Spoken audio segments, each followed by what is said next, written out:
Hello everyone, শুক্রবারের সকলকে জানাই শুভ সকাল। তো এখন আর অতটাও সকাল নেই, একটু বেলা হয়ে গেছে। তো দেখো আমার কিন্তু রান্না শুরু হয়ে গেছে, রান্না কমপ্লিট হয়ে গেছে। আর যেহেতু আমি কর্তামশাইকে লাঞ্চে প্যাক করে দেবো, সেই জন্য সকাল সকালই আমার রান্নাটা রেগুলার করে নিতে হয়। তো আজকে বানালাম একটু চিকেন। কালকে নিরামিষ, শনিবার, আজকে শুক্রবার, তাই একটু পাতলা করে চিকেনের ঝোল বানিয়ে নিলাম।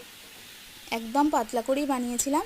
প্রথমে আমি আলুগুলোকে ভেজে তুলে নিয়েছি, আর তারপরে আমি চিকেনটাকে একটু তেলের মধ্যে গরম মশলা আর জিরে ফোড়ন দিয়ে ভেজে নেব। আমি যখন চিকেন করি চিকেনটাকে কিন্তু আমি অল্প ভেজে নিই, তাতে দেখি তাড়াতাড়ি সেদ্ধ হয়ে যায়, একটা হালকা চিকেনের স্মেলটাও কেটে যায়।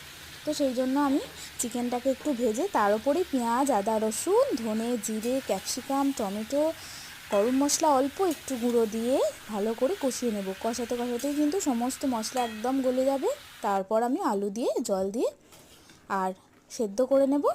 একদম দেখো পাতলা, একদম লাল লাল সুন্দর গন্ধ উঠেছে কিন্তু রান্নাটা। আজকে দুপুরের লাঞ্চের মেনুতে আমার আছে চিকেন কষা, আর আছে অল্প একটু শাক ভাজা, আর ভাত, আর আমের চাটনি। তো দেখতেই পাচ্ছ আমার কিন্তু চিকেনের ঝোল একদম রেডি হয়ে গেছে। আর অল্প করে ওপর থেকে খালি ধনেপাতা দিয়ে দিয়েছি, যাতে গন্ধটা সুন্দর লাগে। টেস্টও কিন্তু ধনেপাতার আমার দারুণ লাগে। ভিডিওটা কেমন লাগলো অবশ্যই জানিও। Thank you for watching.